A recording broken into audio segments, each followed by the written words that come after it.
Hi everyone, welcome back to Kingdom of Learning. So as you all know कि result for CUET has been out. तो आप सबको पता ही है कि कल रात को 10 बजे रिज़ल्ट आना था जो कि NTA की डेडलाइन थी, but the result got announce today at 3:45 AM. तो आई होप आप सब ने अपना रिज़ल्ट चेक कर लिया होगा. अगर नहीं किया है तो उसके लिए आप पहले फटाफट अपना रिज़ल्ट चेक कर लें. और कैसे चेक करना है, क्या क्या डॉक्यूमेंट्स, क्या क्या चीज़ें आपके पास अवेलेबल होनी चाहिए रिज़ल्ट चेक करने के लिए. For that you please check my previous video of yesterday. In that I have told you कि आप दो तरह से रिज़ल्ट चेक कर सकते हैं अपना. एक तो NTA की वेबसाइट पर जाकर चेक कर सकते हैं, उसमें आपको अपना एप्लीकेशन का नंबर और अपना DO भी डालना होता है. और दूसरा, अगर आप अपने डिजी लॉकर से चेक करना चाहते हैं तो उसके लिए आपको आधार नंबर अपना हैंडी रखना है. तो इस तरह से आप अपना रिज़ल्ट चेक कर सकते हैं. और इससे पिछली वीडियो में मैंने कुछ और भी डिटेल्स बताई थी, कुछ और अच्छी चीज़ें हैं जो आपको जाननी ज़रूरी हैं, तो प्लीज़ चेक दैट वीडियो. तो अब इस वीडियो में हम रिज़ल्ट की बात कर लेते हैं. रिज़ल्ट आपने अपना अगर चेक कर लिया है या नहीं कर लिया है, बट ये चीज़ें जाननी आपके लिए बहुत ही ज़रूरी हैं. So let's begin the video. तो आपको सबको पता ही है कि दिल्ली यूनिवर्सिटी में कितने means over 14 lakh candidates, CUET के लिए over 14 lakh candidates appeared for all the universities. तो अब इसमें से जो रिज़ल्ट आया है आपका, उसमें बहुत सारे स्टूडेंट्स ऐसे हैं, मींस अगर हम एक एग्जैक्ट नंबर देखते हैं तो 19,865 स्टूडेंट्स जो हैं जिन्होंने 100 परसेंटाइल 30 सब्जेक्ट्स में गेन किया है. तो अब इस चीज़ से क्या पता चलता है कि ऑब्वियसली मींस अगर हम यहाँ पर दिल्ली यूनिवर्सिटी की बात पर ही फोकस करेंगे तो दिल्ली यूनिवर्सिटी में आपको पता है कि कितने कैंडिडेट्स का एडमिशन होता है, और उनमें से अगर हम देखें तो बहुत सारे स्टूडेंट्स ऐसे हैं जिनका 100 परसेंटाइल है. तो ये बट ऑब्वियस है कि सबसे पहले प्रेफरेंस किसको मिलेगा, जिनका 100 परसेंटाइल है. बट आपको इसमें डरने की ज़रूरत नहीं है. मींस ये हर सब्जेक्ट की बात नहीं हो रही. यहाँ पर हम सब्जेक्ट वाइज भी डिस्कस करेंगे कि कौन से सब्जेक्ट में ज़्यादा प्रॉब्लम आएगी, कौन से सब्जेक्ट्स में कम प्रॉब्लम आएगी. So please watch complete video. तो अब जो है, अगर हम देखें यहाँ पर सबसे ज़्यादा जो प्रॉब्लमेटिक चीज़ हमें नज़र आ रही है वो आ रही है इंग्लिश ऑनर्स के स्टूडेंट्स के लिए, क्योंकि ये जो 100 परसेंटाइल वाला है 30th सब्जेक्ट्स में है. इसमें highest number of students who have scored 100 percentile, that is for English. तो इंग्लिश में 8,236 स्टूडेंट्स ने 100 परसेंटाइल स्कोर किया है. तो अब आप देख सकते हैं कि इंग्लिश के लिए तो ऑब्वियसली बहुत ही डिफ़िकल्ट हो चुका है. एंड इसके अलावा इंग्लिश में मींस 100 थी नहीं, 95% वाला जो परसेंटाइल है वो भी इंग्लिश में ही सबसे ज़्यादा है. और सबसे कम जो है वो भी मैं आपको बता देती हूँ, वो दो सब्जेक्ट्स में सबसे कम है, जो कि फ़िज़िक्स और मैथमेटिक्स. फ़िज़िक्स और मैथमेटिक्स का परसेंटाइल 100 परसेंटाइल का जो नंबर है, नंबर ऑफ़ स्टूडेंट्स हैं, वो सबसे कम है.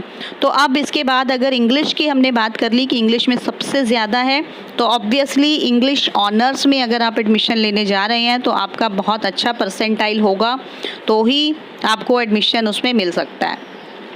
तो अगर हम दिल्ली यूनिवर्सिटी की बात करें तो ये कोई नई बात नहीं है, हर साल ऐसा ही होता है. CBSE जब 12th के रिज़ल्ट्स आउट करती थी तब भी यही होता था. बहुत सारे स्टूडेंट्स के 100% मार्क्स आ जाते थे, तो ऑब्वियसली सबसे पहले उन्हीं को एडमिशन मिलता था. फिर 97, 98 वालों का नंबर आता था और 95 आते आते तक सीट्स फुल हो जाती थी. Means here I am talking about top colleges, not all the colleges. Means admission तो सबका हो ही जाता था. अगर आपके 60, 70, 80% वालों तक का एडमिशन हो जाता था, भले ही कॉलेजेस का हम इसमें कुछ भी नहीं देख रहे, तो एडमिशन हो जाता था. तो same you can expect this year also. तो अब अगर हम बात करें कि इंग्लिश के बाद पॉलिटिकल साइंस का भी 100 परसेंटाइल का बहुत बड़ा नंबर है, बिजनेस स्टडीज़ है तीसरे नंबर पर, फिर बायो है, फिर इकोनॉमिक्स है और फिर साइकोलॉजी. इन सभी पेपर्स में सब्जेक्ट्स में 100 परसेंटाइल जो है वो बहुत हाई है, और इंग्लिश का सबसे ज़्यादा है, as I have already told you. और इसमें जो qualifying score for these courses वो डेफिनेटली हाई जाने वाले हैं. तो अब अगर हम बात कर लें कि दिल्ली यूनिवर्सिटी में एडमिशन का क्या प्रोसेस आगे रहने वाला है, तो अब Delhi university obviously merit list बनाएंगे। मीन सबसे पहले आपको अपना रजिस्ट्रेशन आपने करवा लिया होगा दोबारा से, और उसके बाद आपको अब रिज़ल्ट आ चुका है, CUET के स्कोर्स आ चुके हैं। तो अब आपने अपने कॉलेजेस की प्रेफरेंस और कोर्सेज फिल करने हैं।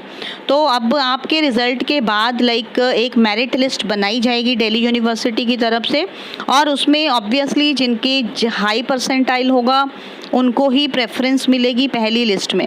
बट यहाँ पर एक बहुत बड़ी एक और बात है जिसमें मैं वो एक डिटेल्ड बात है, उसके लिए मैं एक अलग से वीडियो बनाऊंगी कि अगर आप इस बार में मीन्स अभी जो रिज़ल्ट के बाद जो आपका रजिस्ट्रेशन के बाद आप कॉलेज और सब्जेक्ट्स की प्रेफरेंसेस फिल करेंगे, अगर आप किसी तरह से इसको मिस कर जाते हैं तो उसके लिए एक और चांस भी आपको मिलेगा। वो चांस कैसे और कब मिलेगा उसके लिए मैं एक डिटेल्ड वीडियो अलग से बनाऊंगी।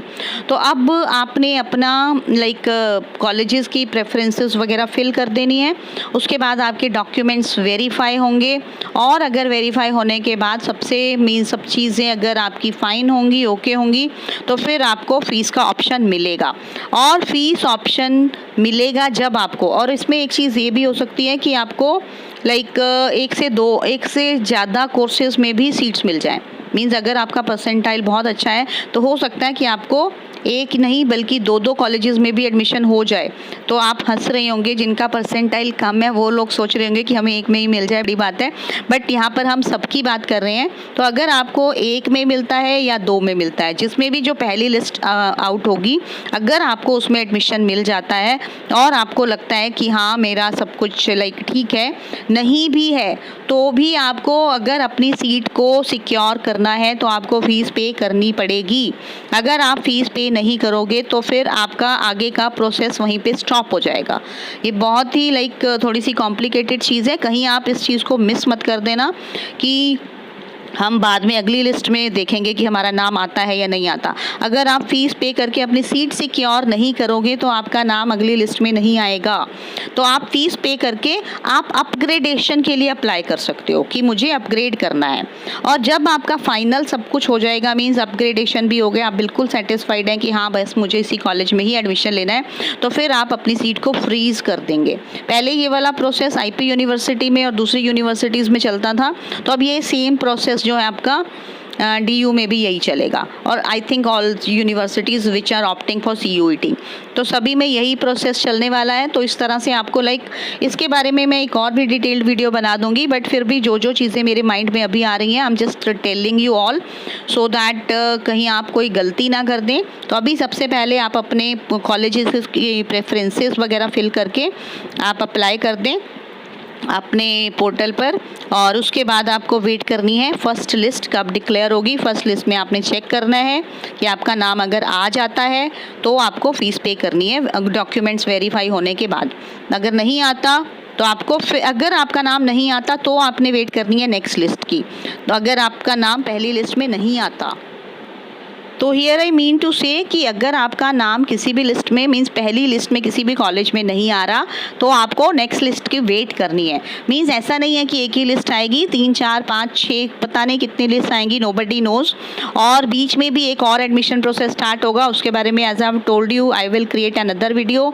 सो for this video I think this much is enough. So please stay tuned for the next video, subscribe to the channel, share this video with maximum number of people, and please like this video also. Thank you so much.